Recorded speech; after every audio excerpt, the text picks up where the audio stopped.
بھائیو دیکھو ایک مسئلہ یاد رکھو، بے دینی کا یہ جو ماحول ہے، دین سے دوری کا یہ جو مزاج ہے، یہ جو ہمارے اور آپ کے سماج میں بگاڑ نظر آتا ہے، ہر طرف کہیں نہ کہیں خلل نظر آتا ہے، اس کی سب سے بڑی وجوہات میں سے ایک وجہ اگر ہے وہ یہی ہے کہ ہم نے عبادت کو بندے اور رب کے درمیان کے معاملات تک محدود کر لیا۔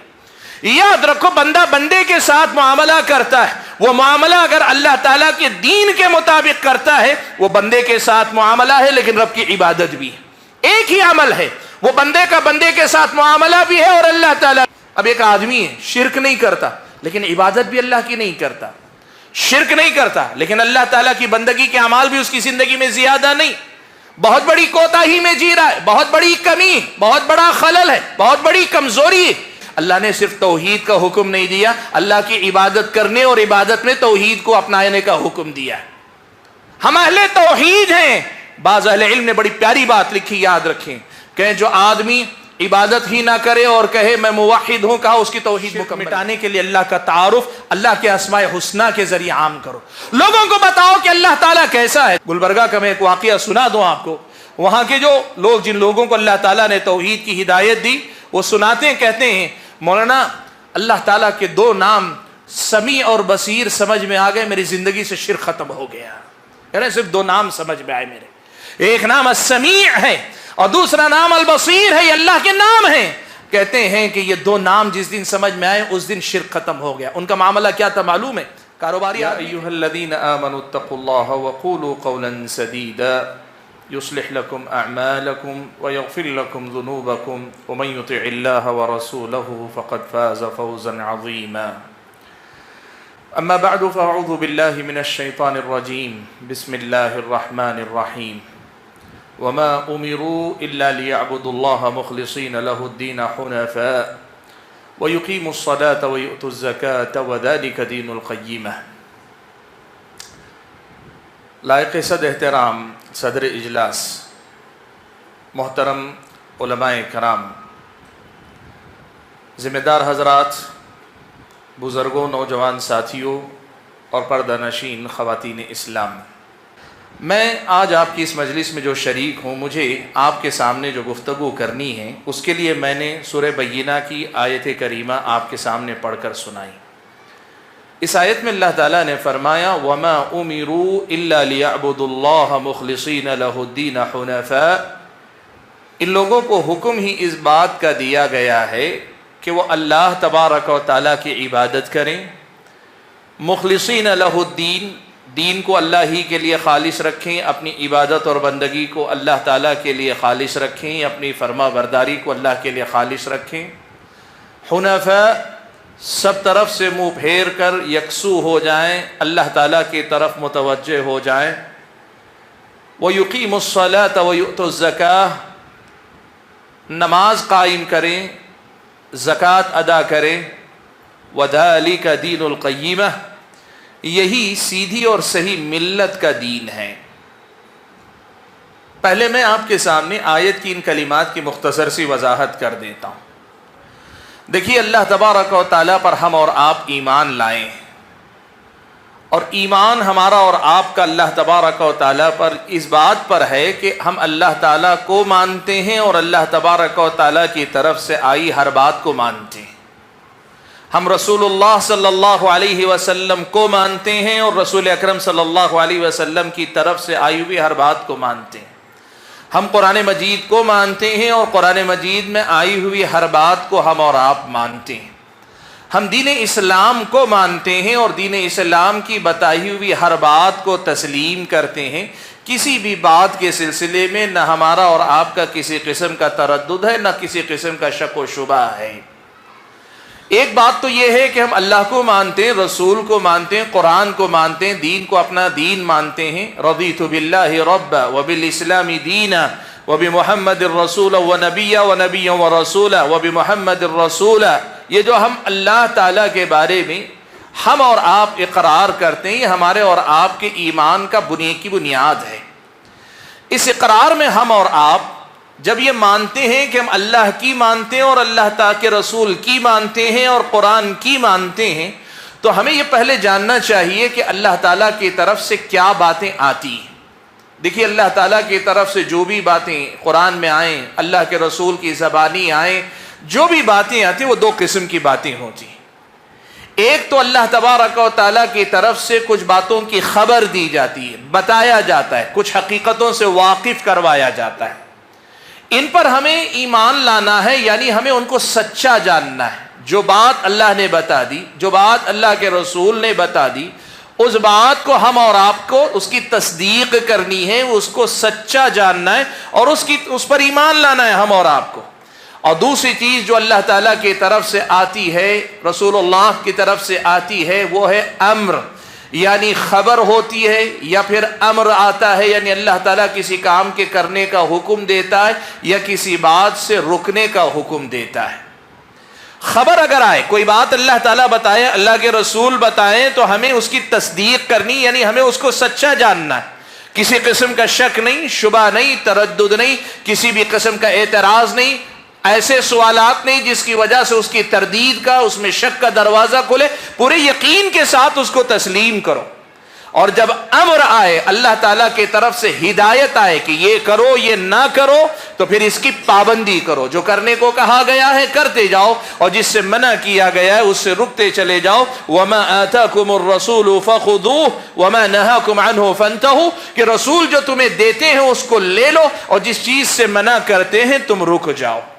اللہ نے اس آیت میں اسی کا تذکرہ کیا، کہا وَمَا أُمِرُوا إِلَّا لِيَعْبُدُوا اللَّهَ مُخْلِصِينَ لَهُ الدِّينَ۔ اللہ نے کہا کہ خبر تو ہے یہ ایمان لا رہے ہیں، لیکن ایمان لانے کے بعد انہیں حکم کس بات کا دیا جا رہا ہے؟ اللہ نے بہت سارے حکم دیے نا، اللہ تعالیٰ کے احکامات بہت سارے ہیں، اور اللہ تعالیٰ نے جن باتوں سے منع کیا ہے، امر کا دوسرا جو حصہ ہے جس سے ٹوکا گیا، وہ بھی بہت سارے ہیں۔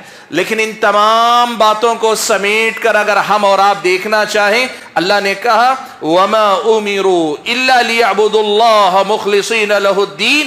اللہ نے جو بھی ان کو حکم دیا ہے، اس حکم کا خلاصہ نچوڑ صرف یہ ہے کہ اللہ تعالیٰ نے انہیں حکم دیا ہے کہ یہ اللہ کی عبادت کریں اور صرف اللہ تعالیٰ کی عبادت کریں۔ بھائیو، اسی لیے آج یہ مسئلہ آپ اور میں سن کر جائیں کہ جب ہم سے یہ کہا جاتا ہے کہ اللہ تعالیٰ نے ہم اور آپ کو اپنی عبادت کے لیے پیدا کیا ہے، تو پھر عبادت کا معنی اسی آیت سے ہم اور آپ کو سمجھ میں آ جانا چاہیے۔ عبادت کا معنی کیا ہے؟ عام طور پر ہم اور آپ عبادت کا ایک معنی سمجھتے ہیں، وہ کیا ہے؟ نماز عبادت ہے، روزہ عبادت ہے، زکوٰۃ عبادت ہے، حج عبادت ہے، قرآن کی تلاوت عبادت ہے، اللہ تبارک و تعالیٰ کا ذکر کرنا عبادت ہے، یا ایسے ہی نیکی کے کام، مسجدوں کی تعمیر کرنا یا تعلیم دینا، لوگوں کو دین سکھانا، یہ عبادت ہم سمجھتے ہیں ان عبادتوں کو۔ لیکن آپ یہ بات جان لیں کہ جسے عبادت اسلامی شریعت میں کہا جاتا ہے، وہ صرف ان چیزوں کا نام نہیں، عبادت صرف ان کو نہیں کہا جاتا ہے۔ یہ عبادات معاملات کے مقابلے میں عبادات کہہ لیتے ہیں، یہ بندے اور رب کے درمیان کی جو چیزیں ہوتی ہیں نا، ان کو ہم عبادت کہتے ہیں۔ لیکن شریعت اسلامیہ میں عبادت کا ایک اور معنی ہے جسے عام معنی کہتے ہیں، یہ خاص معنی ہے، اس کا ایک عام معنی ہے، اور اس عام معنی میں اگر ہم اور آپ دیکھیں تو میری اور آپ کی پوری زندگی عبادت ہے۔ صرف نماز، روزہ، زکوٰۃ ہی عبادت نہیں، میری اور آپ کی پوری زندگی عبادت ہے، اور میری اور آپ کی زندگی کے سارے معاملات عبادت۔ کوئی بات، میری اور آپ کی زندگی کا کوئی معاملہ عبادت سے باہر نہیں جاتا ہے، عبادت کے دائرے سے باہر نہیں نکلتا، کوئی بھی بات آپ لے لیں۔ مثال دے کر میں آپ کے سامنے یہ بات بتاؤں، پیارے نبی صلی اللہ علیہ وسلم نے یہ بات بیان فرمائی کہ ایک آدمی محبت میں ڈوب کر اپنی بیوی کے منہ میں نوالا رکھتا ہے، اللہ اس پہ بھی صدقے کا ثواب دیتا ہے۔ اللہ کے نبی صلی اللہ علیہ وسلم نے فرمایا کہ ایک آدمی اگر اپنی بیوی کے ساتھ شب گزاری کرتا ہے، خلوت کرتا ہے، اس پر بھی اللہ تعالیٰ صدقے کا ثواب دیتا ہے۔ صحابہ نے تعجب سے پوچھا، اللہ کے نبی، یہ تو آدمی اپنی خواہش پوری کر رہا ہے، اپنی ضرورت پوری کر رہا ہے، اس پر ثواب کی کیا بات ہے؟ اللہ کے نبی نے سمجھایا کہ اگر یہی کام اس نے کسی غلط طریقے سے کیا ہوتا، کسی اور کے ساتھ کیا ہوتا، اس پر گناہ ہوتا کہ نہیں؟ اللہ کے نبی کے سوال پہ صحابہ نے کہا بالکل گناہ ہوتا۔ اللہ کے نبی نے کہا جب غلط طریقے سے کرنے پہ گناہ ہوتا تو اللہ تعالیٰ کے حکم کے مطابق صحیح طریقے پہ چل کر اپنی ضرورت پوری کر رہا ہے، اللہ تعالیٰ اس پر ثواب عطا کرے گا۔ آج آپ یہ مسئلہ سب سے پہلے سنیں کہ کہ اللہ تعالیٰ نے ہم اور آپ کو حکم اس بات کا دیا ہے کہ ہم اللہ ہی کی عبادت کریں، تو سب سے پہلے عبادت ہی کو ہم سمجھ لیں، سب سے پہلے عبادت کو سمجھ لیں۔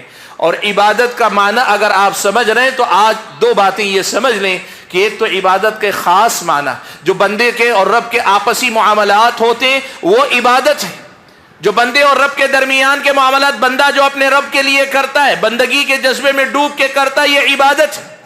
لیکن اس کے ساتھ عبادت کا ایک عام معنی ہے، اور وہ معنی یہ ہے کہ زندگی کے سارے معاملات میں اللہ کی پسند ناپسند، اللہ تعالیٰ کی مرضی، اللہ تعالیٰ کا حکم، اللہ تعالیٰ کی ہدایات، پیارے نبی صلی اللہ علیہ وسلم کی تعلیمات، ان کو سامنے رکھ کر اگر کوئی آدمی زندگی گزارتا ہے تو پھر ایسا بندہ گویا اللہ تبارک و تعالیٰ کی عبادت کر رہا ہے۔ اب آپ یہاں سنیں، قرآن میں اللہ نے فرمایا وَمَا أُمِرُوا إِلَّا لِيَعْبُدُوا اللَّهِ، ان کو حکم ہی اس بات کا دیا گیا ہے کہ یہ اللہ تعالیٰ کی عبادت کریں۔ بھائیو، آج کی ملاقات کا سب سے پہلا سبق جو آپ کو یاد دلانا چاہتا ہوں وہ یہ کہ زندگی میں ہمارے اور آپ کے جو تبدیلیاں آنی ہیں نا، ان میں سب سے پہلی اور بنیادی تبدیلی یہ آنی ہے کہ ہمیں یہ سمجھنا چاہیے کہ ہم ہر جگہ اللہ تعالیٰ کی بندگی اور اللہ تعالیٰ کی عبادت کے دائرے میں ہیں، دائرے سے باہر نہیں ہیں۔ ہم چاہے جو کر لیں، جو کہہ لیں، ہمارا جو میدان ہو، جو مقام ہو، ہر جگہ ہم اللہ تعالیٰ کی عبادت کے دائرے میں ہیں۔ یہ سبق ہمیں سیکھ کر جانے کی ضرورت ہے۔ معاف کرنا، ہم میں سے بہت سارے لوگوں نے عبادت کا جو خاص معنی ہے نا اس کو ہم نے سمجھا ہے، اس لیے عبادت صرف وہی عبادت کرتے ہیں، مسجد میں آتے ہیں، نماز اہتمام سے پڑھتے ہیں اور مسجد کے معاملات میں پورے پابند ہیں، اور الحمدللہ اہل حدیث ہیں تو رفع الیدین کی بات ہو، آمین کی بات ہو، وہ مسائل جن میں دوسرے مسلک کے لوگ عام طور پر سنتوں کو پامال کرتے ہیں، مسلک پرستی میں مبتلا ہو کر حدیثوں کو نظر انداز کرتے ہیں، آپ اللہ کا فضل و کرم ہے عبادتوں کے باب میں ان کا تک اہتمام کرتے ہیں، مسجد کے دائرے کے اندر آپ پورے عبادت گزار بنتے ہیں۔ لیکن سوال یہ کہ کیا آپ کی تجارت عبادت کے دائرے میں، آپ کے گھر کا خاندان کا جو ماحول ہے وہ عبادت کے دائرے میں، آپ کے جو بول چال کا، رہن سہن کا جو انداز ہے کیا وہ عبادت کے دائرے میں، کیا آپ دوستیاں کرتے ہیں، تعلقات بڑھاتے ہیں، اسے عبادت کے دائرے میں رکھ رہے ہیں، کیا آپ کسی سے دشمنی کرتے ہیں، جھگڑا ہو جا رہا ہے، لڑائی ہو رہی، دشمن سے لڑ رہے ہیں لیکن دشمن کی لڑائی آپ کی میری عبادت کے دائرے میں؟ یہ ایک ایسا مسئلہ ہے جس کو آج سب سے پہلے سمجھنے کی ضرورت ہے۔ بھائیو دیکھو، ایک مسئلہ یاد رکھو، بے دینی کا یہ جو ماحول ہے، دین سے دوری کا یہ جو مزاج ہے، یہ جو ہمارے اور آپ کے سماج میں بگاڑ نظر آتا ہے، ہر طرف کہیں نہ کہیں خلل نظر آتا ہے، اس کی سب سے بڑی وجوہات میں سے ایک وجہ اگر ہے وہ یہی ہے کہ ہم نے عبادت کو بندے اور رب کے درمیان کے معاملات تک محدود کر لیا۔ یاد رکھو، بندہ بندے کے ساتھ معاملہ کرتا ہے، وہ معاملہ اگر اللہ تعالیٰ کے دین کے مطابق کرتا ہے وہ بندے کے ساتھ معاملہ ہے لیکن رب کی عبادت بھی ہے، ایک ہی عمل ہے، وہ بندے کا بندے کے ساتھ معاملہ بھی ہے اور اللہ تعالیٰ کی عبادت بھی ہے۔ میں اکثر مثال دے کر ایک بات کہا کرتا ہوں کہ آدمی اس جگہ بھی عبادت کرتا ہے جس جگہ آدمی مجبوری میں جاتا ہے۔ استنجا خانے میں بھی آپ عبادت کے دائرے میں آ سکتے ہیں۔ تعجب ہوگا یہ جملہ سن کر آپ کو، وہ تو گندی جگہ ہے نا، وہ تو گندی جگہ، آدمی ضرورتوں کے لیے جاتا ہے اور آدمی ضرورت کے بعد فوراً نکل آتا ہے، گندگی کی اس جگہ پہ عبادت کا کیا تصور ہے؟ سنو، اللہ کے نبی صلی اللہ علیہ وسلم کے صحابی حضرت سلمان فارسی رضی اللہ تعالیٰ عنہ کا کچھ لوگوں نے مذاق اڑایا، اور مذاق اڑاتے ہوئے یہ کہا کہ علمکم نبیکم کل شیء حتی القراءۃ، تمہارے نبی نے تمہیں سب چیزیں سکھائی حتیٰ کہ وہ جو طہارت خانے میں یا استنجا خانے میں جو کام وہ سب سکھائے تمہارے نبی نے۔ حضرت سلمان فارسی رضی اللہ تعالیٰ عنہ نے کیا کہا کہ ہاں اللہ کے نبی نے ہمیں وہ سب سکھایا، اور آپ نے کیا سکھایا گنانے لگے، کہنے لگے اللہ کے نبی نے ہمیں یہ سکھایا ہے کہ جب ہم استنجا خانے میں جائیں تو قبلے کی طرف چہرہ بھی نہ کریں، قبلے کی طرف پیٹھ بھی نہ کریں، ہم استنجا کے لیے جائیں تو اپنی شرمگاہ کو صاف کرنے کے لیے دائنا ہاتھ نہ لگائیں، دائنا ہاتھ استعمال نہ کریں، اور تیسری بات اللہ کے نبی نے یہ بھی سکھائی کہ ہم جب استنجا ڈھیلے سے لیں، پانی نہ ہو، ڈھیلے سے اگر استنجا کر رہے ہیں 3 سے کم ڈھیلوں سے ہم استنجا نہ کریں۔ حضرت سلمان فارسی نے یہ 3 باتیں بتائیں۔ آپ یہ بات سمجھیں کہ اللہ کے نبی نے اور بھی باتیں بتائیں، استنجا خانے میں جانے سے پہلے دعا پڑھنا، بایاں قدم اندر آگے بڑھانا، استنجا خانے میں بیٹھنے کا ایک طریقہ اللہ کے نبی نے سکھایا، کیسے بیٹھا جاتا ہے اللہ کے نبی نے وہ سکھایا، اور اس کے بعد قضاء حاجت کے بعد نکلتے ہوئے دعا پڑھنا، دائنا پیر باہر نکالنا، یہ سارے اعمال نکالے۔ آپ یہ بات دیکھیں، اگر آپ کی میری ضرورت کے لیے ہم استنجا خانے میں جا کر نکل آئے، ضرورت پوری ہوئی، لیکن اس استنجا کے پورا کرنے تک ہم نے اگر ان تعلیمات کی پابندی کی تو ہمارا یہ وقت جو گزرا ان تعلیمات کی وجہ سے، ان تعلیمات پہ عمل کرنے کی وجہ سے وہ عبادت کے دائرے میں آتا ہے۔ اصل جو مسئلہ ہے، سب سے پہلا مسئلہ وہ یہ کہ ہماری اور آپ کی زندگی میں ہم نے اللہ تعالیٰ کی بندگی کو کچھ مخصوص اعمال کے ساتھ، نمازی بہت ہیں، معاملات میں آدمی پناہ مانگتا ہے، اس کے پاس معاملہ مت کرو۔ آدمی بڑا روزے دار ہے لیکن زبان اتنی گندا ہے، اتنی خطرناک ہے، لوگ پناہ مانگتے ہیں۔ آدمی بڑا اچھا ہے کہ لباس، شکل و صورت، ظاہر الحمدللہ کوشش کرتا ہے کہ اسلامی شریعت کے مطابق پوری پابندی رہے، لیکن مسئلہ یہ ہے کہ اخلاق بہت زیادہ گرے ہوئے ہیں، بد اخلاقی کا شکار ہے۔ یہ جو ہمارے اور آپ کے سماج میں خلل ہے، اس کی سب سے پہلی اور بنیادی وجہ یہ ہے کہ عبادت کا یہ جو پورا دائرہ ہے، اس دائرے کو ہم اور آپ نے اپنی زندگیوں میں سمیٹا نہیں، یا اپنی زندگیوں کو اس دائرے کے اندر لانے کی ہم نے کوشش نہیں کی۔ اسی لیے بھائیوں، یہ بات آج کی ملاقات میں سب سے پہلی رکھنا چاہتا ہوں کہ اللہ نے ہمیں جو حکم دیا ہے، اللہ کی عبادت کا حکم دیا ہے، اور اللہ کی عبادت کیا ہے؟ بہت آسان ہے۔ زندگی کے ہر میدان میں کیا کرنے کو کہا ہے اور کیا نہ کرنے کو کہا ہے، اس کو جان لو اور اس کی پابندی کر لو۔ اللہ نے کچھ کرنے کا حکم دیا ہے، کرو، فرض ہے تو فرض کے درجے میں کرو، بغیر چھوڑے کرو۔ سنت اور نفل کے درجے کا کام ہے، زور لگا کہ جتنا کر سکتے ہو کرو۔ اگر منع کیا ہے، حرام ہے، ناجائز ہے، قطعاً چھوڑ دو اس چیز کو، اور اگر مکروہ کے درجے میں ہے تو کوشش کرو کہ جہاں تک ہو سکے اس کام کے قریب بھی نہ جا سکو۔ یہی زندگی ہے، یہی بندگی ہے، یہی عبادت ہے، اور اسی چیز کا اللہ نے ہم اور آپ کو حکم دیا، وَمَا أُمِرُوا إِلَّا لِيَعْبُدُوا اللَّهَ، ان کو حکم ہی دیا گیا ہے کہ وہ اللہ تعالیٰ کی عبادت کریں۔ اور آپ یقین کریں، جس دن ہم اور آپ ایسی زندگی جئیں گے نا کہ ہر معاملے میں ہم اور آپ اللہ تعالیٰ کی پسند ناپسند، اللہ تبارک و تعالیٰ کے علم، اللہ تبارک و تعالیٰ کی مرضی اور اللہ تبارک و تعالیٰ کی ہدایات کی روشنی میں زندگی گزارنے والے بن جائیں گے، اچانک ہماری زندگی صبح سے شام تک ثواب کمانے والی ہو جائے گی۔ آپ کبھی کہتے نہیں، مارکیٹ میں کسی آدمی سے کہتے ہوں گے نا، بہت زیادہ نوٹ چھاپ رہے ہیں، سنا کاروبار بہت ہونے لگے، آپ کہتے ہیں نا کہ سنا بہت زیادہ نوٹ چھاپ رہے ہیں۔ آپ یقین کرو، ایمان والے سے زیادہ کوئی نوٹ چھاپنے والا نہیں ہوگا اگر ایسی زندگی جینے والا بن جائے۔ اس سے زیادہ کیا ہو کہ آپ کی جاتی سانس بھی عبادت ہو جائے، اندر آتی سانس بھی عبادت ہو جائے، آپ کا سننا عبادت ہو جائے، آپ کا دیکھنا عبادت ہو جائے، آپ کا بولنا عبادت ہو جائے، آپ کا اٹھنا بیٹھنا عبادت ہو جائے، آپ کی ساری زندگی اللہ تعالیٰ کی عبادت میں آ جائے۔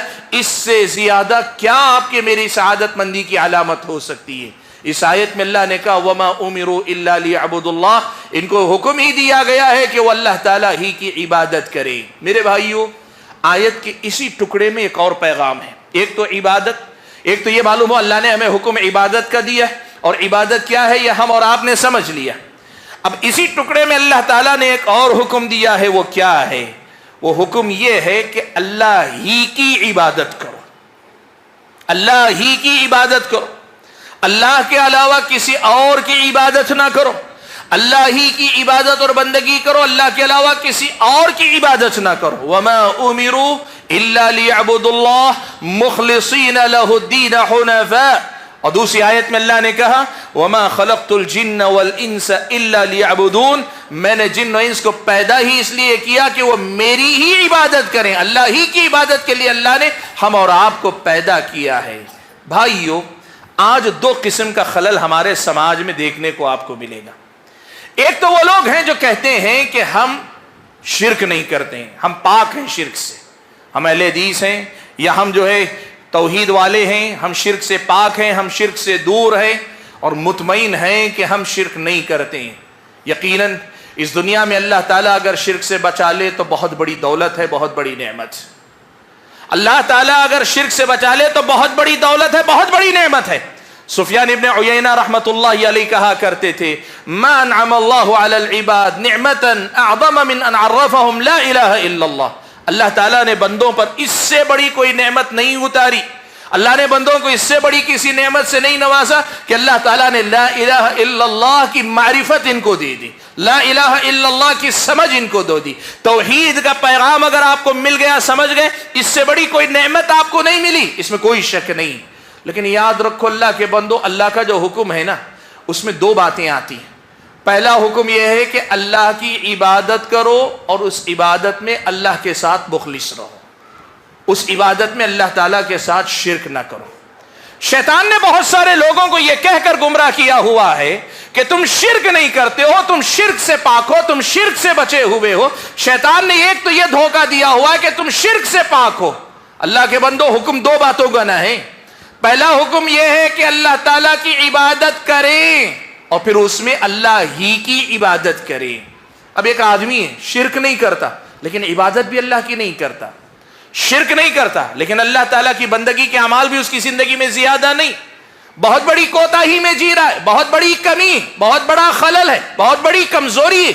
آج ہمارے اور آپ کے وہ جو کتاب و سنت کے نام لیوا ہمارے اور آپ کے جیسے بھائی ہیں نا، ہمارے اور آپ کی جو بہنیں ہیں نا، ان کو اس مسئلے کی طرف توجہ دینی چاہیے۔ اللہ نے صرف توحید کا حکم نہیں دیا، اللہ کی عبادت کرنے اور عبادت میں توحید کو اپنانے کا حکم دیا۔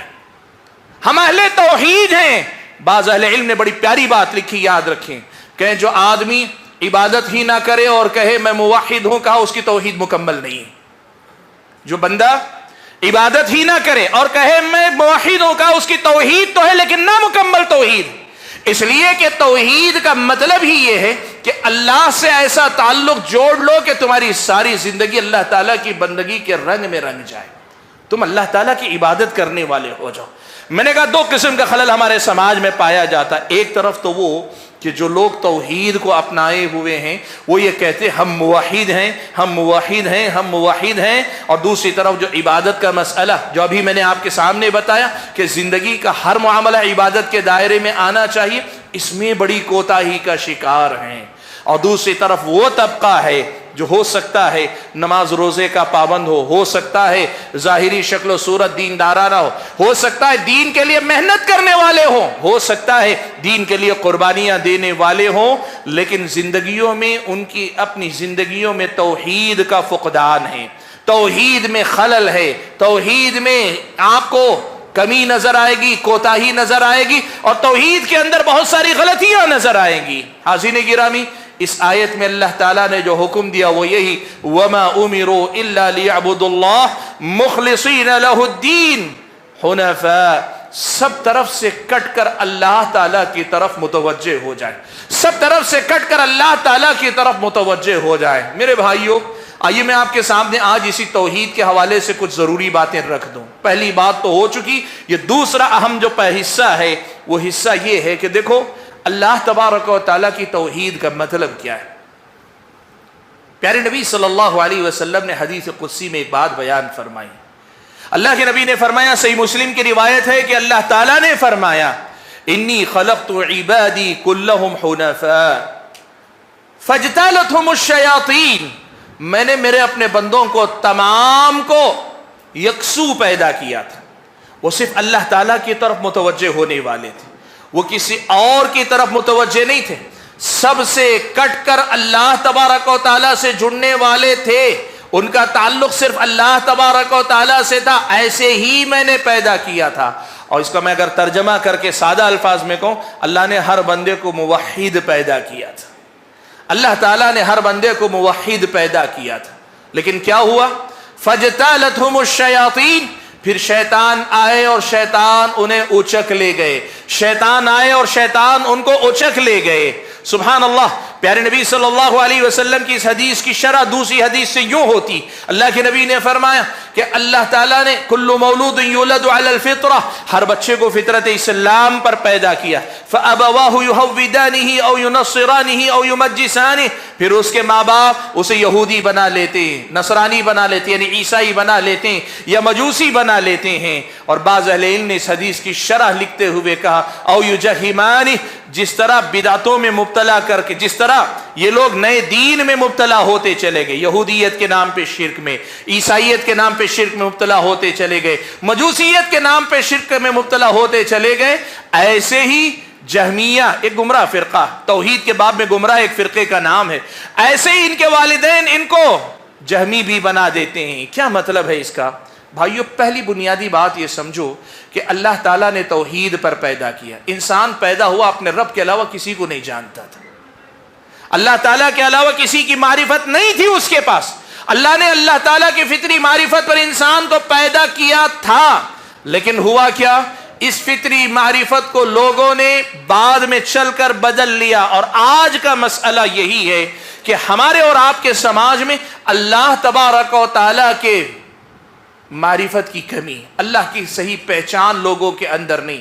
یہاں کے غیر مسلموں کی بات کریں اور یہاں کے مسلمانوں کی بات کریں، سب سے بڑا مسئلہ آپ کو یہ نظر آئے گا کہ اللہ نے جس معرفت پر پیدا کیا تھا اس معرفت کو انہوں نے ترقی نہیں دی۔ میں آپ کے سامنے کچھ مثالیں دیتا ہوں۔ آپ غیر مسلموں کو اگر دیکھیں تو غیر مسلموں کے بارے میں آپ کو پتہ چلے گا کہ یہاں کا غیر مسلم جس انسان کو دیکھتا ہے کہ اس کے اندر کوئی خوبیاں ہیں، اس انسان کو اپنا خدا بنا لیتا ہے، اس کی پوجا کرنے لگتا ہے۔ آپ کو شاید تعجب ہو، لیکن یہ سچائی اس ملک کی سچائی ہے۔ آپ دیکھیں کتنے ایسے فلم ایکٹر ہیں جن کے باقاعدہ بت اور مندر بنے ہوئے ان کی پوجا ہوتی ہے۔ کتنے ایسے جو پولیٹیشین ہیں، سیاسی رہنما جن کا دین سے کوئی تعلق نہیں، میں ان کی بات نہیں کر رہا ہوں، جو مذہبی رہنما تھے، مذہبی رہنماؤں کی پوجا تو خوب ہوتی ہے۔ میں آپ کو بتا رہا ہوں کہ انسان جس سے متاثر ہو جاتا ہے اس کی پوجا کرنے لگتا ہے۔ زندگی میں فین ہوتا ہے، زندگی میں اس کا پرستار ہوتا ہے، زندگی میں اس کا دیوانہ ہوتا ہے، اور مر جانے کے بعد اس کی عبادت کرنے میں لگ جاتا ہے۔ کیوں؟ اس لیے کہ اس نے جتنا اسے جانا اور جاننے کے بعد بے ساختہ وہ اپنے آپ کو اس کے سامنے جھکنے پہ مجبور محسوس کرتا ہے۔ اس کو لگتا ہے کہ ایسا کمال اس کے اندر ہے جو میرے اندر نہیں، میں اس کے سامنے جھک جاؤں گا، میں اس کے سامنے عاجز ہو جاؤں گا۔ آپ دیکھو فلمیں ایکٹروں کے ہیں، کھلاڑیوں کے ہیں، بہت سارے آپ کو سیاستدانوں کے آپ کو مندر ملیں گے جو بنے ہوئے ہیں، اور یہی صورتحال آپ اگر مسلمانوں میں دیکھیں، مسلمانوں کا معاملہ یہ ہے کہ جن اولیاء کو، بزرگوں کو، نیک لوگوں کو انہوں نے زندگی میں چاہا یا ان کے والدین نے ان کی تربیت کرتے ہوئے ان اولیاء کی کرامتیں صحیح، غلط، سچی یا جھوٹی، مستند، غیر مستند، جو سناتے گئے، آج یہ سارے لوگ دیوانے ہیں اولیاء کے نام پر غیر اللہ کے۔ ان کی زندگیوں کی یہ سچائی آپ دیکھو۔ یہاں کا غیر مسلم اللہ تبارک و تعالیٰ کی پہچان سے بہت حد تک محروم ہے۔ میں آپ کو بتاؤں مشرکین مکہ کا معاملہ کیا تھا۔ حضرت ابو رجا عطاردی رضی اللہ تعالیٰ صحابی ہیں، حضرت ابو رجا بیان کرتے ہیں، صحیح مسلم کی روایت ہے، کہتے ہیں زمانے جاہلیت میں ہمارا یہ معمول تھا کہ ہم کیا کرتے تھے، کہتے تھے جو پتھر زیادہ خوبصورت لگتا ہے نا، عام پتھروں سے ذرا ہٹا ہوا نظر آتا، وہ پتھر اپنے ساتھ سفر میں لگ لیتے اور اسی کی عبادت کرتے، اسی کی پوجا کرتے رہتے۔ کہتے راستہ چلتے ہوئے اگر جو پتھر ہمارے پاس ہے اس سے بہتر کوئی پتھر نظر آتا، یہ پتھر پھینک دیتے، وہ زیادہ اچھا پتھر اٹھا کے اس کی پوجا کرنے لگتے۔ یہ حضرت ابو رجا رضی اللہ تعالیٰ عنہ روایت کرتے ہیں، بتاتے ہیں، اور مزید یہ بات بھی لکھی گئی، مزید یہ بات بھی بیان کی گئی۔ مشرکین مکہ کا یہ بھی طریقہ تھا، سفر میں نکل جاتے، ساتھ میں بت اگر نہیں لیا تو عبادت کرنے کا وہ جو جذبہ پیدا ہوتا، خیال آتا، تو کیا کرتے، کہتے مٹی تھوڑی سی اکٹھا کرتے، اور جو بکری یا اونٹ جو بھی اونٹنی ہوتی تو بکری یا اونٹنی کا دودھ دوہ کر اس مٹی کو جما دیتے، اور جمی ہوئی اسی مٹی کے اطراف چکر لگانے لگتے۔ بعض مفسرین نے قرآن مجید کی ایک آیت افرأیت من اتخذ الہہ ہوا، اس میں یہ بات ذکر کی کہ مشرکین میں سے بعض کا یہ طریقہ تھا کہ وہ جو عجوا کھجور ہے، اس عجوا کھجور کو آپس میں گوند کر یا یوں سمجھیے کہ ملانے کے بعد اس سے بت بنا لیتے، راستے بھر اسی کی پوجا کرتے ہوئے سفر کرتے۔ جب زیادہ راہ ختم ہو جاتا، جب توشہ ختم ہو جاتا تو کیا کرتے، وہی بت جو کل تک بت تھا کھجور کا بنا ہوا، اب اس کو توڑ کر اسی کو کھا لیتے، کہتے نہیں اب سے یہ ہماری غذا ہے۔ یہ کیا بتاتا ہے اللہ کے بندو، اس زمانے کے مشرکین کے پاس دیوانگی کے اسباب الگ تھے، لیکن اس زمانے کے لوگوں کے پاس دیوانگی کے اسباب الگ ہیں، لیکن دونوں میں قدر مشترک یہ ہے کہ یہ اپنے رب کو نہیں جانتے، اس لیے سب سے زیادہ جس چیز میں دیکھا اس میں خدا تلاش کرنے لگتے ہیں۔ ہر انسان میں خدا ڈھونڈنے لگتے ہیں، پتھروں میں خدا ڈھونڈتے ہیں، مخلوقات میں خدا ڈھونڈتے ہیں، ہر نفع پہنچانے والی چیز میں خدا ڈھونڈتے ہیں، ہر نقصان پہنچانے والی چیز میں خدا ڈھونڈتے ہیں. یہ ان کی اپنے رب سے ناواقفیت کی دلیل ہے، اور یہی صورتحال مسلمانوں کی ہے. اللہ کے بندو، میں یہ نہیں کہوں گا کہ یہ اللہ تبارک و تعالیٰ کو نہیں جانتے، جانتے ہیں. پوچھیے اللہ تو کہے گا ہاں اللہ ہے، پیدا کیا اللہ تعالیٰ نے مجھے. لیکن ان کی اللہ تعالیٰ کے بارے میں جانکاری کتنی ہے؟ آج اگر یہ لفظ کہوں تو مجھے برا نہ کہیے گا، لیکن میدان میں جا کے دیکھیے گا، کسی ولی کے حالات اتنی تفصیل سے بتائے گا جتنی باتیں وہ اللہ کے بارے میں نہیں بتاتا، اولیاء کے بارے میں اس سے زیادہ بتاتا ہے. یہ آج کے مسلمانوں کی ایک بڑی تعداد کی سچائی ہے.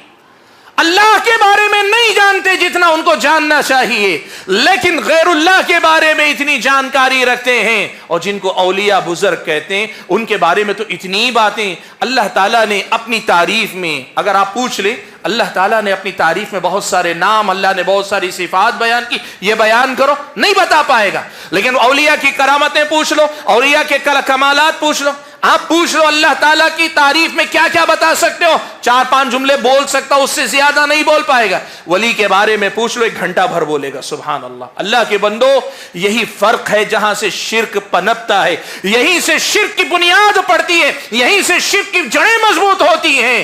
آج یہ مسئلہ دیکھو، کتنے ایسے مسلمان آپ کو ملیں گے جمعہ کی نماز نہیں پڑھتا ہوگا لیکن جمعرات مزار پہ حاضری لازمی دیتا ہوگا. یہ سچائی ہمارے سماج کی. اللہ کے بندو، یہ سچائی ہمارے اور آپ کے سماج کی.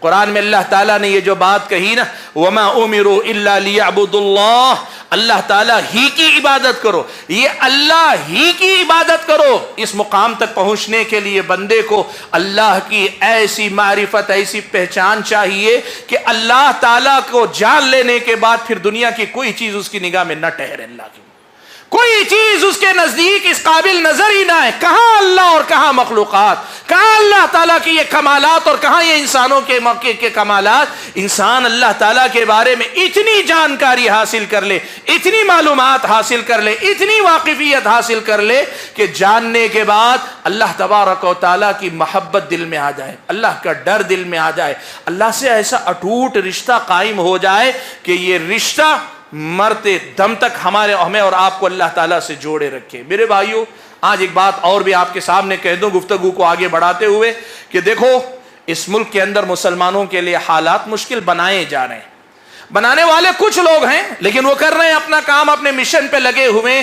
وہ حالات کو بگاڑنا چاہتے ہیں یا کچھ بھی کرنا چاہتے ہیں. ایسے ماحول میں مسلمانوں کے بارے میں خدشات ہیں. خود مسلمانوں کو خدشات ہیں، غیر مسلموں کو بھی بہت سارے خدشات ہیں. بہت سارے غیر مسلم جو انصاف پسند ہیں وہ بھی سمجھتے ہیں کہ مسلمانوں کے لیے حالات مستقبل میں مشکل ہونے والے ہیں. میں آپ کو بتاؤں مسلمانوں کا کیا نقصان ہونے والا ہے. جان کا نقصان ہو سکتا ہے، مال کا نقصان ہو سکتا ہے، یہاں جو ہمارے حقوق ہیں ان میں سے کئی ایک حقوق چھینے جا سکتے ہیں. بہت کچھ آپ کے سامنے ہو رہا ہے، لیکن آپ کو پتا ہے سب سے بڑا نقصان جس کا ڈر ہے وہ کیا ہے؟ اس ملک میں آگے چل کر سب سے بڑا نقصان جو مسلمانوں کو جھیلنا پڑ سکتا ہے وہ کیا ہے معلوم آپ کو؟ وہ نقصان جان کا نہیں، مال کا نہیں، عزت و آبرو کا نہیں، کاروبار کے نقصان کا نہیں، ہمارے کچھ حقوق چھین لیے جانے کا نہیں. یہ نقصان ہو سکتے ہیں لیکن یہ بہت چھوٹے ہیں. اللہ کے بندو، ان سب سے بڑا جو نقصان ہے وہ نقصان یہ کہ یہاں کی ایک بڑی تعداد ارتداد کے دروازے تک جا سکتی، مرتد ہو سکتی ہے دین سے. دین سے کیسے مرتد ہو جائے گی؟ دین سے کیسے پھر جائے گی؟ دین سے اس طرح پھر جائے گی کہ آدمی کو دیندار بن کر رہنے میں اتنے مشاکل، اتنی مشکلات دکھائی جائیں گی کہ آدمی کو لگے گا کہ بھائی اتنی مشکلات کے ساتھ دین کو پکڑے رہنے سے اچھا ہے آدمی دین کو چھوڑ کر برائے نام کا مسلمان بن جائے. آدمی اپنے آپ کے لیے اگر دیندار بن کر رہنا چاہتا ہے، پوری پابندی کے ساتھ رہنا چاہتا ہے، ہو سکتا ہے آگے چل کر مشکلات اتنی زیادہ ہو کہ آدمی کو دین سے دستبردار ہونے میں عافیت نظر آئے. آپ یقین کرو، جو لوگ مستقبل کے حالات کو دیکھنے کی کوشش کر رہے ہیں، جو امت کے حالات کا تجزیہ کر رہے ہیں، ان کا یہ ماننا ہے کہ سب سے بڑا جو خطرہ منڈلا رہا ہے وہ یہ کہ آئندہ جو ہماری اور آپ کی نسلیں ہوں گی ان کے دل میں اگر اللہ تبارک و تعالیٰ کی سچی محبت نہیں ہوگی، کبھی اس کا امکان ہے کہ وہ دین سے دستبردار ہو جائیں. کہیں اتنے سارے جھمیلے کیا ضرورت ہے؟ میرے بھائیوں، ایسے حالات کے لیے خود کو اور اپنی اگلی نسلوں کو اگر تیار کرنا ہے نا، ایک نکاتی ایجنڈا، لمبی چوڑی کہانی نہیں، صرف ایک مسئلہ یہ ہے کہ اللہ تبارک و تعالیٰ کی توحید ان کے سینوں میں اتار دو. جو بندہ اللہ تعالیٰ کی محبت میں ڈوب جائے گا، جو اللہ تعالیٰ کا ہو جائے گا نا، وہ جان سے جائے گا لیکن ایمان سے نہیں جائے گا اللہ کے بندے۔ وہ مال قربان کر دے گا لیکن اپنے ایمان سے دستبردار نہیں ہوگا، وہ اپنی جان دے دے گا، اپنا سب کچھ لٹا دے گا لیکن ایمان سے نہیں جائے گا۔ صحابہ کرام آپ قصے سنتے ہیں نا، حضرت بلال کو ستایا گیا، حضرت عمار کو، حضرت یاسر کو، ان کی والدہ سمیہ، حضرت عمار کی والدہ سمیہ کو ستایا گیا۔ آپ کو یہ ساری باتیں بتائی جاتی لیکن کیا آپ اس میں یہ نہیں دیکھتے کہ اس کے پیچھے اصل میں قوت کیا تھی؟ اصل قوت وہی توحید کی قوت، اصل قوت اللہ کی معرفت، اللہ کی پہچان کی قوت، اللہ تعالیٰ سے تعلق کی قوت ہے۔ آپ دیکھو قرآن میں اللہ تعالیٰ نے ایک مثال ایک واقعہ ذکر کیا۔ حضرت موسیٰ علیہ السلام فرعون کے پاس آئے، فرعون کو آ کر دعوت دی، اللہ تعالیٰ کی بندگی کرنے کی دعوت دی۔ اس نے کہا تم جو آئے ہو ما جئتم بہ السحر، اس نے کہا تم جو لائے ہو موسیٰ یہ جادو ہے، اور میں تمہارے جادو کے توڑ کے لیے بڑے بڑے جادوگروں کو بلاؤں گا۔ جادوگر آئے، آنے کے بعد ان کا سب سے پہلا سوال کیا تھا آپ کو معلوم؟ قرآن پڑھ کر دیکھیے، انہوں نے فرعون سے یہ سوال کیا، اچھا یہ بتاؤ اگر موسیٰ کو ہم ہرا لیں گے تو ہمیں کیا ملے گا؟ ہم موسیٰ کو ہرا لے جائیں تو ہمیں کیا ملے گا؟ اور دنیا دار ہے نا تو دنیا کا لالچ۔ فرعون نے یہ بات کہی کہ اگر تم اس کو ہرا لے گئے تو میرے درباری بنا لوں گا، میرے قریبی لوگوں میں تمہارا شمار ہوگا، نواز دوں گا تمہیں، مالا مال کر دوں گا تمہیں۔ اللہ کا کرنا ہوا، مقابلہ ہوا، ہار گئے، اور اللہ نے جادوگروں کو سمجھا دیا، بتا دیا کہ جس سے تم مقابلہ کر رہے ہو یہ کوئی جادو نہیں، یہ نبی برحق ہے اور نبی کا یہ معجزہ ہے۔ جب سمجھ میں آ گیا تو ایمان لے آئے۔ دیکھو ایک بات یاد رکھو، جو آدمی لالچ جتنا رکھتا ہے، دنیا کی محبت جتنی رکھتا ہے، اتنا ہی ڈرپوک ہوا کرتا ہے۔ اسی لیے عام طور پہ ایک بات مشہور ہے کہ تاجر بزدل ہوا کرتے ہیں، برا مت مانے۔ بزدل کس معنی میں؟ ان کی تجارت جس محنت سے انہوں نے کھڑی کی ہے، وہ خامخواہ کے پنگے لینا نہیں چاہتے، جھگڑوں میں پڑنا نہیں چاہتے۔ کیوں؟ اس لیے کہ سارا کاروبار، مارکیٹ ڈوب جائے گی۔ جس آدمی کے دل میں مال کی، دنیا کی محبت ہوتی ہے نا، وہ اتنا ہی زیادہ ڈرپوک ہوتا ہے۔ فرعون کو سمجھ میں آیا کہ یہ لوگ ابھی تھوڑی دیر پہلے مجھ سے کیا مانگ رہے تھے، ہم جیت گئے تو ہمیں کیا ملے گا، دنیا دار ہیں، اس لیے وہیں سے ڈرایا، کہا دیکھو اگر موسیٰ پہ ایمان لائے ہو، پلٹ کر نہیں آئے نا تو کیا کروں گا؟ تمہاری دنیا ہی نہیں برباد کروں گا، تمہاری جان لے لوں گا۔ کیسی جان؟ بڑی تکلیف دہ طریقے سے، ہاتھ کاٹوں گا تو اس کے مخالف سمت کا پیر کاٹوں گا، اور تمہیں سولی پہ چڑھا دوں گا، تمہیں جو ہے لٹکا دوں گا۔ آپ دیکھو قرآن پڑھ کر دیکھو، جادوگروں نے جو جواب دیا وہ کیا تھا؟ کہ قالوا لا ضیر، کہا فرعون جو چاہے کر لے، کچھ بگڑنے والا نہیں ہے، کچھ ہونے والا نہیں، تیری جو مرضی چاہے کر لے، ہم تو اس فکر میں ہیں کہ موسیٰ سے ٹکرا کر یا اس سے پہلے اللہ کی جو نافرمانیاں کی ہیں اللہ وہ معافی کر دے تو کافی ہے۔ بھائیو ایک بات مجھے بتاؤ، ایک دن میں یا ایک لمحے میں اتنی بڑی تبدیلی کون سی چیز لاتی ہے؟ ایک لمحہ پہلے دنیا دار، بادشاہ کے قرابت طلب کرنے والا، بادشاہ کی ہم نشینی طلب کرنے والے، اور پھر ایک لمحے کے بعد، ایک گھنٹے کے بعد، ایک مجلس کے بعد فرعون سے مقابلہ کر رہے ہیں اور فرعون کی دھمکیوں کا اثر قبول نہیں کر رہے ہیں۔ کون سی چیز ان کے اندر آئی تھی؟ یہی توحید تو آئی تھی، یہی توحید تو ان کے اندر آئی تھی۔ اس توحید نے انہیں اندر سے بدل کر رکھ دیا، اس توحید نے انہیں اندر سے تبدیل کر کے رکھ دیا۔ بھائیو کہنا یہ چاہتا ہوں کہ اس آیت میں اللہ تعالیٰ نے جو بات کہی وہ بڑی اہم ہے کہ اللہ تعالیٰ کی طرف یکسو ہو جاؤ، اسی کا آپ کو حکم دیا گیا۔ اس توحید کو اپنی زندگیوں میں ایسے اپنا لو کہ یہ توحید ہماری اور آپ کی رگ رگ میں بس جائے۔ صحابہ نے جیسے، جس کو ہم کہتے ہیں نا گھول کے پی جانا، رگ رگ میں بس جائے، ہمارا رواں رواں اللہ تعالیٰ کی بندگی کرنے میں لگ جائے۔ ایسے ہو جاؤ کہ دیکھو انسان ہے، کبھی نفس کے شکار ہو جاتے ہیں، کبھی دنیا کی فتنوں کا شکار ہو جاتے، اللہ تعالیٰ غفور بھی ہے، رحیم ہے، لیکن جو چیز اللہ تعالیٰ دیکھنا چاہتا ہے وہ کیا ہے؟ وہ یہ کہ آپ انسان اپنی استطاعت بھر کوشش کرے اور اللہ کا ہو جائے، اللہ تعالیٰ کا بندہ ہو جائے۔ میرے بھائیوں، آج ایک بہت بڑا مسئلہ یہی ہے کہ اس ملک کے غیر مسلم کی بات ہو، آپ اس بات کو یاد رکھیں، اس ملک کا غیر مسلم ہو یا اس ملک کا مسلمان ہو، ان دونوں کی اکثریت کا معاملہ، غیر مسلم تو سارے اور مسلمانوں کی اکثریت کا معاملہ یہ ہے کہ یہ اللہ تعالیٰ کی معرفت اور اللہ تعالیٰ کی پہچان سے محروم ہے۔ اسی لیے توحید نہیں، شرک پایا جاتا ہے اور شرک کی وجہ سے شرک کے نقصانات اپنی زندگی میں جھیل رہے ہیں، اور اسی اندھیروں والی زندگی کی روشنی میں سماج میں اندھیرا یہ پھیلانا چاہتے ہیں۔ میرے بھائیوں، اگر میں اور آپ یہ طے کریں نا، میں اور آپ اگر یہ طے کریں کہ واقعی معنوں میں اللہ کی موحدانہ زندگی، اللہ کے لیے موحدانہ زندگی ہم جئیں گے اور ساری دنیا کے لوگوں کو اللہ تعالیٰ سے لا کر جوڑنے کی کوشش کریں گے، اس دنیا میں اس سے بڑا کوئی کام نہیں، اس سے بڑی کوئی نیکی نہیں، اس سے بڑی کوئی خدمت نہیں۔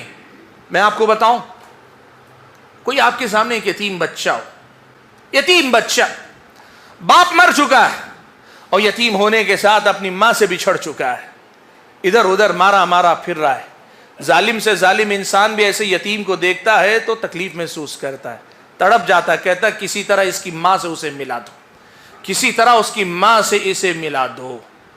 یہ آدمی سوچتا ہے نا۔ آپ دیکھو بندے کی طرف سے اللہ سے جڑنے کا جو معاملہ، اس یتیم بچے کی مثال کو سامنے رکھ کر سمجھو۔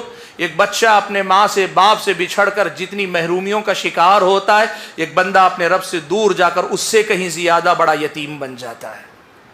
مشرک سے بڑا اس دنیا کے اندر کوئی یتیم نہیں اللہ کے بندو، مشرک سے بڑا بے سہارا کوئی نہیں، مشرک سے زیادہ محروم کوئی نہیں، مشرک سے زیادہ اس دنیا کے اندر بدقسمت کوئی نہیں اللہ کے بندو۔ آج آپ ایک یتیم پہ ترس کھاتے ہیں نا، اس سے کہیں زیادہ ترس کھائیے اس آدمی پر جس کا اللہ تعالیٰ سے رشتہ نہیں ہے، اللہ تعالیٰ کو نہیں پہچانتا، اللہ تعالیٰ سے تعلق نہیں ہے۔ ایک تو یہ بات ہوئی کہ بندے کی طرف سے رب کو جوڑنے، بندے کو رب سے جوڑنے کے سلسلے میں ہمیں بندے کو اس نظر سے دیکھنا چاہیے کہ ایک یتیم ہے، اور دوسری طرف قرآن میں حدیث شریف میں اللہ کے نبی صلی اللہ علیہ وسلم نے ایک بڑی پیاری بات کہی، حدیث شریف میں اللہ کے نبی صلی اللہ علیہ وسلم نے ایک بڑی پیاری بات کہی۔ اب یہ بتاؤ، بچہ یتیم ہو کر ادھر ادھر ہوتا ہے، بچہ یتیم ہو کر ادھر ادھر بھٹکتا ہے تو صرف بچہ تکلیف میں رہتا ہے یا ماں بھی تکلیف میں رہتی؟ ماں کو بھی برا لگتا ہے نا، ماں کو بھی برا لگتا ہے نا، ماں کا دل بھی تڑپتا ہے نا، ماں کے دل کے اندر بھی رحم کا جذبہ ہوتا ہے نا۔ آپ دیکھو پیارے نبی صلی اللہ علیہ وسلم نے ایک بڑی مثال بیان کی۔ وہ مثال کیا ہے معلوم آپ کو؟ پیارے نبی صلی اللہ علیہ وسلم ایک جنگ کے بعد اللہ کے نبی صلی اللہ علیہ وسلم نے دیکھا کہ قیدیوں میں ایک عورت ہے، قیدیوں میں ایک عورت ہے، وہ پریشان ادھر ادھر دوڑتی پھر رہی ہے۔ اچانک اس کی نظر پڑ گئی اپنے بچے پر، اصل میں چھوٹے بچے کی ماں تھی، دودھ پلانے والی ماں تھی، بچہ اس کا اس سے بچھڑ گیا تھا، قیدیوں میں اپنے بچے کو تلاش کرتی پھر رہی تھی، اس کو بچہ مل گیا، اس نے اٹھایا اپنے سینے سے لگا لیا، بچے کو دودھ پلانے لگی۔ اللہ کے نبی بھی دیکھ رہے تھے، صحابہ بھی دیکھ رہے تھے۔ حضرت عمر ابن خطاب راوی ہیں، کہتے ہیں اللہ کے نبی نے حضرت عمر سے مخاطب ہوتے ہوئے فرمایا اور صحابہ سے مخاطب ہوتے ہوئے فرمایا کہ ذرا یہ بتاؤ، اس ماں سے کہا جائے، اس ماں سے کہا جائے کہ اپنے بچے کو آگ میں پھینک دو تو کیا یہ ماں اپنے بچے کو آگ میں پھینک دے گی؟ اللہ کے نبی صلی اللہ علیہ وسلم کے سوال پہ صحابہ نے کہا نہیں اللہ کے نبی، ماں ایسا نہیں کرے گی، اس بچے کو آگ میں نہیں پھینکے گی۔ اللہ کے نبی نے فرمایا یہ ماں اپنے بچے پہ جتنا ترس کھاتی ہے، اللہ تعالیٰ اپنے بندوں پر اس سے کہیں زیادہ رحم کرنے والا ہے۔ اس کا مطلب یہ ہوا، معلوم ہے میرے اللہ کے بندوں کی گمراہی سے اللہ تعالیٰ کا نہ نفع ہے نہ نقصان ہے، کچھ نہیں ہوتا۔ بندے شرک کریں کچھ نہیں ہوگا، اللہ کی بادشاہت میں کوئی کمی نہیں آئے گی، لیکن اللہ تبارک و تعالی بندوں کی گمراہی پر اسی قدر زیادہ اللہ تبارک و تعالی بندوں سے چاہتا ہے کہ یہ بندے توبہ کریں، اللہ کی طرف لوٹ کر آئے، توحید پر آئے، شرک سے توبہ کریں۔ اللہ تعالیٰ وہ اتنا ہی چاہتا ہے جتنا بچھڑی ہوئی ماں چاہتی ہے کہ اس سے اس کا بچہ مل جائے، اس سے کہیں زیادہ اللہ تعالیٰ خوش ہوتا ہے جب کوئی بندہ شرک چھوڑ کر توحید پر آتا ہے۔ اللہ کے نبی نے مثال دی، اللہ کے نبی نے کہا لَاللَّهُ أَشَدُّ فَرَحًا بِتَوْبَةِ عَبْدِهِ، اللہ کے نبی صلی اللہ علیہ وسلم نے کہا بندہ جب توبہ کر کے اللہ تعالیٰ کی طرف پلٹ کر آتا ہے، اللہ اس سے کہیں زیادہ خوش ہوتا ہے جتنا کہ وہ آدمی خوش ہوتا ہے جو آدمی اپنی اونٹنی کے ساتھ میدان میں نکلا تھا، اپنی اونٹنی کے ساتھ میدان میں نکلا، جنگل و بیابان میں جا رہا تھا، صحرا کے بیچوں بیچ جا کر ایک جگہ آرام کے لیے لیٹا، آنکھ لگ گئی، تھوڑی دیر بعد بیدار ہو کر دیکھتا یہ ہے کہ اونٹنی سامان سمیت غائب ہے۔ آدمی چاروں طرف صحرا ہی صحرا دیکھتا ہے، اور صحرا میں بغیر سواری بغیر سہارے کے آدمی کو اپنی آنکھوں کے سامنے موت دکھائی دیتی۔ اللہ کے نبی نے کہا یہ آدمی بھی ادھر ادھر دیکھتا ہے، دوڑتا ہے، کہیں نہیں ہوتا، مایوس ہو کے ہار کے پڑ جاتا ہے نیچے کہ اب موت ہی ہے، اب اس کے علاوہ کچھ نہیں۔ ایسی حالت میں اس کی آنکھ لگ جاتی ہے اور پھر دوبارہ آنکھ کھلتی ہے تو کیا دیکھتا ہے کہ اس کا اپنا اونٹ یا اس کی اپنی اونٹنی سامان سمیت واپس آ گئی ہے۔ وہ موت کا وہ منظر دیکھنے کے بعد یا موت کو اپنی نگاہوں کے سامنے دیکھنے کے بعد زندگی کے اسباب کو اپنے سامنے دیکھے گا، اتنا زیادہ خوش ہوگا، اتنا زیادہ خوش ہوگا کہ ہمارے خوشی کے اللہ تعالیٰ کا شکر کرتے ہوئے کہے گا، اے اللہ تعالیٰ تو میرا بندہ ہے، میں تیرا رب ہوں۔ اللہ کے نبی نے کہا اخطا من شدت الفرح، خوش اتنا ہے کہ خوشی میں کہنا کچھ چاہتا ہے، زبان سے کچھ نکل رہا ہے، بندے کو خدا، خدا کو بندہ بنا رہا ہے، کہہ رہا ہے اللہ تو میرا بندہ، میں تیرا رب ہوں۔ یہ اتنی شدید خوشی ہے۔ اللہ کے نبی نے اس بندے کو اپنے اونٹنی کے لوٹنے پہ اتنی شدید جو خوشی ہوتی، اس سے کہیں زیادہ اللہ خوش ہوتا ہے جب بندہ سچی توبہ کر کے لوٹ کے آتا ہے۔ میرے بھائیو، اس توحید پر محنت کرو، اس توحید پر محنت کرو، اللہ تعالیٰ کے تعارف پر محنت کرو۔ اور اللہ تعالیٰ کا تعارف کیسے ہونا چاہیے، 5-7 منٹ میں سے وہ بات سمیٹ کر کے میں اپنی بات ختم کر لیتا ہوں۔ میرے بھائیو دیکھو، قرآن و سنت میں ہمیں کچھ باتیں بتائی گئیں۔ سب سے پہلی بات تو یہ بتائی گئی کہ اللہ تبارک و تعالیٰ کوئی قوت نہیں، جیسے سائنس میں کہتا ہے ایک پاور ہے، صرف قوت نہیں، اللہ تعالیٰ کوئی پاور نہیں۔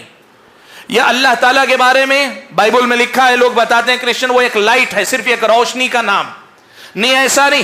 اللہ تعالیٰ کا ایک حقیقی وجود ہے، اللہ تعالیٰ کا ایک حقیقی وجود ہے، ہاں وہ وجود مخلوقات میں کسی مخلوق کے جیسا نہیں۔ اب اس حقیقی وجود کے بارے میں ہمیں کتنا علم دیا گیا ہے۔ قرآن مجید میں اللہ تعالیٰ نے ایک بات بیان فرمائی کہ وَلَا يُحِيطُونَ بِهِ عِلْمًا، اللہ تعالیٰ کے بارے میں پورا علم بندوں کو نہیں دیا گیا، بندے پوری طرح نہیں جانتے۔ پیارے نبی صلی اللہ علیہ وسلم نے خود اپنے بارے میں کہا لا احصی ثناء علیک، اللہ تعالیٰ کما حقہ، میں تیری تعریف نہیں کر سکتا۔ اس کی روشنی میں اہل علم نے لکھا کہ اللہ کے نبی کو بھی جتنا اللہ کے بارے میں اللہ نے بتایا اتنا معلوم ہے، ساری باتیں اللہ تعالیٰ کے بارے میں اللہ کے نبی کو بھی اللہ نے نہیں بتائی۔ اب جو باتیں بتائی گئی ہیں ان باتوں کے سلسلے میں اگلی ہدایت حدیث رسول میں ہم اور آپ کو یہ ملتی ہے۔ نبی علیہ الصلوۃ والسلام نے فرمایا تفکروا فی آلاء اللہ ولا تفکروا فی اللہ، اللہ کے بندو کائنات میں اللہ تعالیٰ کی یہ جو نشانیاں ہیں نا، اس پہ غور و فکر کرو، اللہ کے بارے میں غور و فکر مت کرو کہ اللہ کیا ہے، کیسا ہے، وہ کیسا ہے۔ ہمیں بتایا گیا اللہ تعالیٰ کا چہرہ ہے، ہم ایمان لائے، لیکن وہ چہرہ کیسا ہے یہ بتا دیا گیا کہ وہ مخلوقات کے جیسا نہیں، مخلوقات میں کسی کے چہرے جیسا۔ پھر کیسا ہے یہ سوچنے کی ہمیں اجازت نہیں دی گئی۔ وَلَا تَفَكَّرُوا فِي اللَّهِ، اللہ کے بارے میں غور مت کرو۔ جو باتیں بتائی گئیں ان باتوں کو جان کر ان کی روشنی میں اللہ تعالیٰ کی معرفت اپنے اندر پیدا کرو۔ اور وہ باتیں کیا ہیں؟ دیکھیے، اللہ تعالیٰ کے بارے میں جاننے کے 2 بنیادی ذریعے اللہ تعالیٰ نے قرآن و سنت میں ہم اور آپ کو بتائیں۔ سب سے پہلا ذریعہ وہ ہے اللہ تبارک و تعالیٰ نے جو نشانیاں رکھی انفس اور آفاق میں، یعنی انسانوں کے اندر اور کائنات میں اللہ تعالیٰ نے نشانیاں رکھی ہیں، ان میں کی ہر نشانی اللہ تبارک و تعالیٰ کی پہچان ہم سے کرواتی۔ کیسے کرواتی ہے؟ آپ یہ دیکھتے ہیں اللہ نے فرمایا وَيَتَفَكَّرُونَ فِي خَلْقِ السَّمَاوَاتِ وَالْأَرْضِ، یہ کائنات میں آسمان و زمین کی تخلیق پہ غور و فکر کرتے ہیں۔ یہ آسمان اللہ نے کھڑا کیا، دنیا میں آج تک بغیر سہارے کے کوئی چھت کھڑی ہوئی ہم نے نہیں دیکھی۔ یہ کیسا عجیب اللہ تعالیٰ کی کیسی تخلیق ہے، اتنی بڑی چھت ہے آسمان لیکن کہیں کوئی سہارا نہیں، کوئی ستون نہیں ہے۔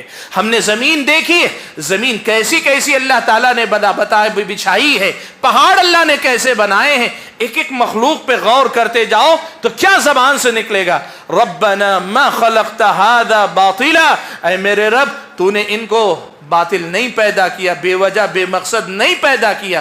اس کائنات پہ غور کرو گے تو یہ آپ کو ایمان بڑھے گا کہ کائنات کی نشانیاں بتاتی ہیں کہ ان کا پیدا کرنے والا رب بڑا عظیم ہے، ان کا پیدا کرنے والا رب بڑا طاقتور ہے، ان کا بنانے والا رب بڑا عظیم ہے جس کی عظمتوں کا کوئی اندازہ نہیں۔ پیارے نبی صلی اللہ علیہ وسلم نے فرمایا اذن لی ان احدث عن ملک من حملۃ العرش، مجھے اجازت دی گئی ہے کہ میں تمہیں حاملین عرش، جو اللہ کے عرش کو اٹھائے ہوئے فرشتے ہیں، ان میں سے ایک فرشتے کے بارے میں بتاؤں۔ اللہ کے نبی نے کہا کہ ما بین شحمۃ اذنہ الی عاتقہ، اس کی یہ کان کی لول کی ہم کہتے ہیں نا، یہ نرم حصہ کان کا، یہاں سے اس کے کاندھے کے درمیان کی جو مسافت ہے، اللہ کے نبی نے کہا 500 سال لگ جاتے ہیں اس مسافت کو طے کرنے کے لیے۔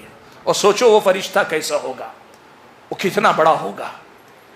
ایسے عظیم فرشتوں کا پیدا کرنے والا رب ذوالجلال کتنا عظیم ہوگا اللہ کے بندو.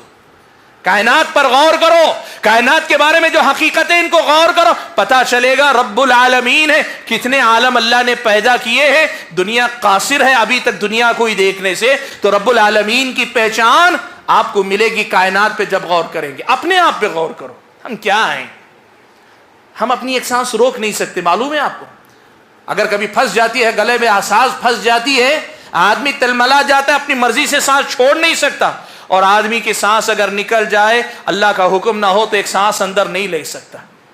ہم اپنے آپ پہ غور کر لیں, ہمارا وجود اتنی نشانیوں سے بھرا ہوا ہے کہ اللہ تبارک و تعالیٰ کا یہ شاہکار, تخلیقی شاہکار بتاتا ہے کہ وہ رب کتنا عظیم ہے. ایک انسان, معمولی انسان کو غور کر لے, کتنا اسے اللہ نے سجایا ہے, سنوارا ہے, بنایا ہے, کیسے مالا مال کیا, کیا کیا خوبیاں دی, کیا کیا صفات دی ہے. یہ انفس و آفاق کی آیتوں پہ, نشانیوں پہ غور کرو.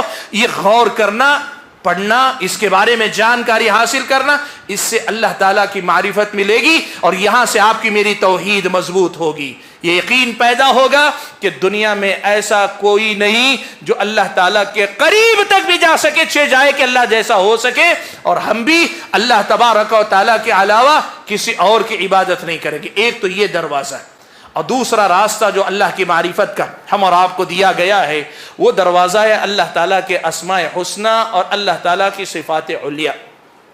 قرآن اور حدیث میں اللہ کے بہت سارے نام بتائے گئے, اللہ کی صفات بیان کی گئیں.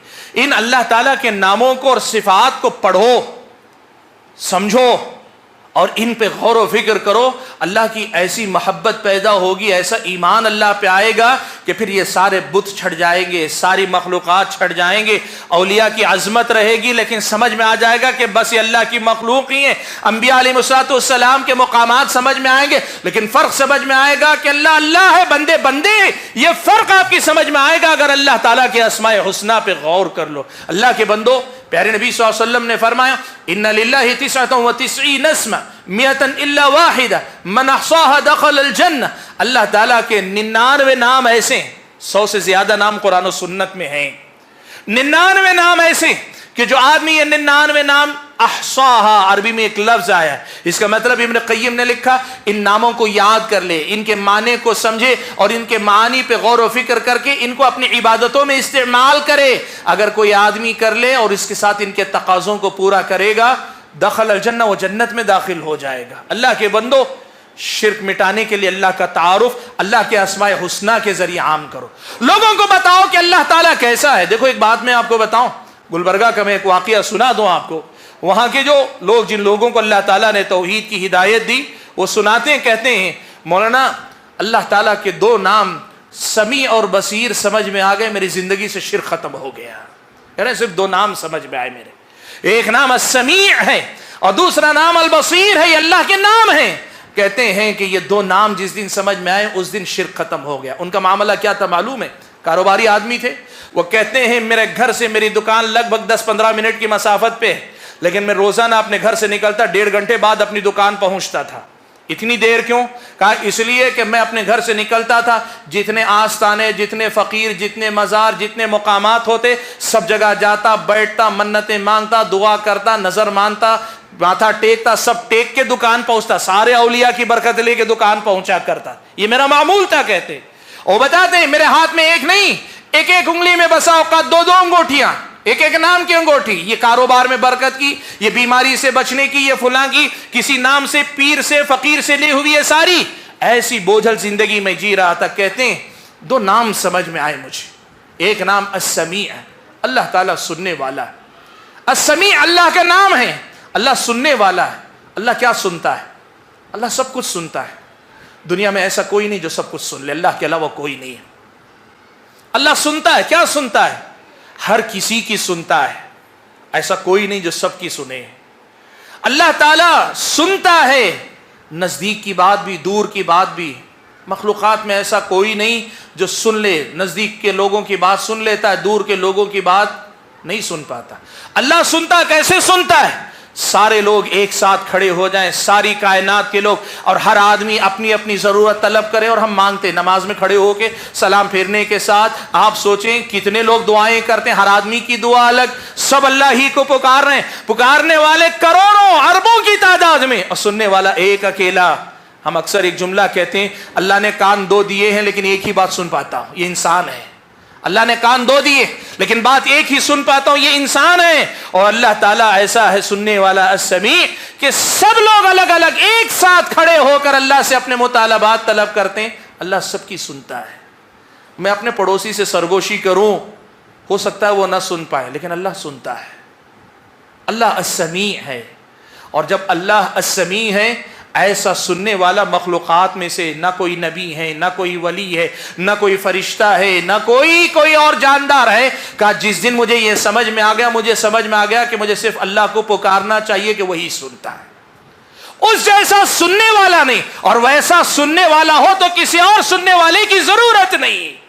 یہاں اصل میں توحید اللہ کے بندو، اللہ کا تعارف اللہ کے اسماء الحسنی کے ذریعے کرواؤ تو صحیح۔ اللہ کا نام ہے البصیر، اللہ دیکھتا ہے۔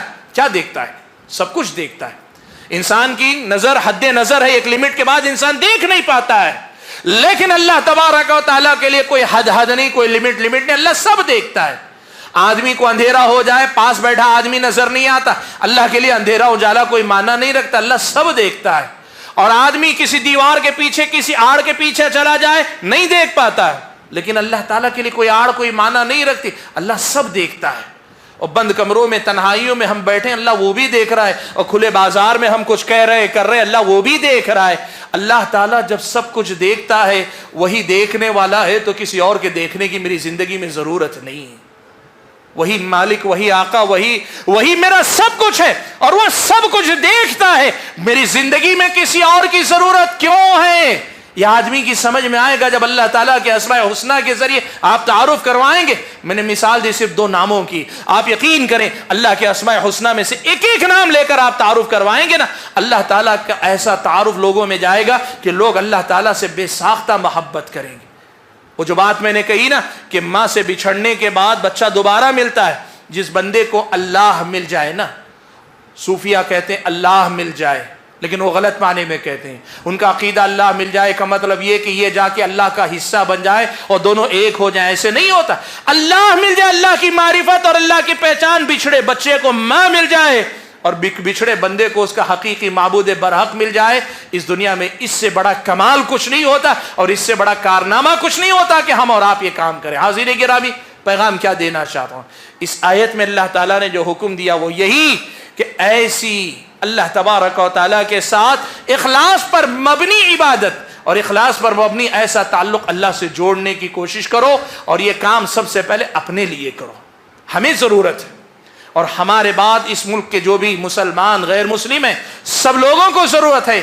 بندوں کو بندوں تک پہنچانے کے کام بہت لوگ کرتے ہیں، لیکن بندوں کو ان کے رب، ان کے مالک حقیقی سے ملانے کے لیے محنت کرو، کوشش کرو، توحید پر کام کرو۔ یقین مانو اللہ تبارک و تعالی ہماری اور آپ کی زندگیاں سنوار دے گا، اور ہماری اور آپ کی آخرت کو اللہ تعالیٰ کامیابی سے ہمکنار کر دے گا۔ میں اپنی گفتگو کو ختم کرتے ہوئے اللہ تبارک و تعالیٰ سے دعا کرتا ہوں کہ اللہ تعالیٰ مجھے اور آپ سبھی حضرات اور خواتین کو جو کچھ کہی سنی گئی باتیں ہیں، ان باتوں کو سمجھ کر اپنی زندگی میں ان پر عمل پیرا ہونے کی توفیق عطا فرمائے۔ اللہ تعالیٰ ہم اور آپ کو سچی اور خالص توحید نصیب فرمائے، اسی پہ زندہ رکھے، اور جب موت آئے تو اسی توحید پہ اللہ تعالیٰ ہم اور آپ کو موت نصیب فرمائے۔ آمین۔ وآخر دعوانا الحمد للہ رب العالمین۔